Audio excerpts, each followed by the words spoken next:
కోనసీమలోని ఓ చిన్న పల్లెటూరు. అక్కడ ఉన్న దుర్గాపురం అనే ఊరిలో జీవించే మామిళ్ళ అప్పయ్య. వయస్సు 62 ఏళ్ళు, కాని మనసు 16 ఏళ్ల వాడివలె ఉల్లాసంగా ఉంటుంది. కాని శరీరం మాత్రం రోజుకో ఆరోగ్య సమస్యతో రేచిపోతుంది. ఒకరోజు గ్రామంలో కొత్తగా వచ్చిన యోగా గురువు వేణుగోపాల్స్వామి చెప్పిన మాటలు అప్పయ్య మనసును తాకాయి. మీ శరీరాన్ని బోట్లా భావించండి. మనసు వాలకం, శ్వాస పడవ. యోగా ఆ పాదయాత్ర. అప్పయ్య ఆ రోజునుంచి తూర్పువైపు వాలే పట్నం ఒడ్డున చిన్న పడవను తీయిచ్చి దానిని యోగా నావగా మార్చేశాడు.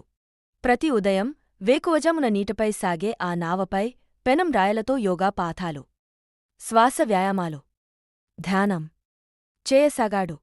ప్రతిరోజూ ఊరి ముసలి ముతకలు, యువకులు, పిల్లలు కూడా ఆయన వెంట వచ్చి యోగా చేసేవాళ్లు.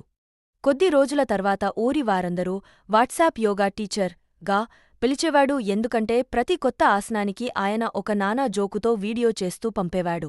ఒకరోజు అప్పయ్య చేతిలో మైక్రోఫోన్ పట్టుకుని ఇలా అన్నాడు: మన ఆరోగ్యం కోసం ఇంటి లోపల ఫర్నిచర్ కొనాలనే ముందు మన శరీరానికి రిలాక్సేషన్ గిఫ్ట్ ఇవ్వండి బాబోయ్.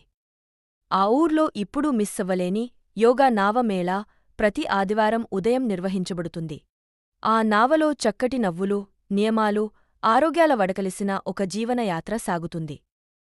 మనమందరం కూడా యోగా చేద్దాం. ఆరోగ్యంగా ఉందా? వీడియో మీకు నచ్చితే షేర్ మరియు సబ్స్క్రైబ్ చేయండి.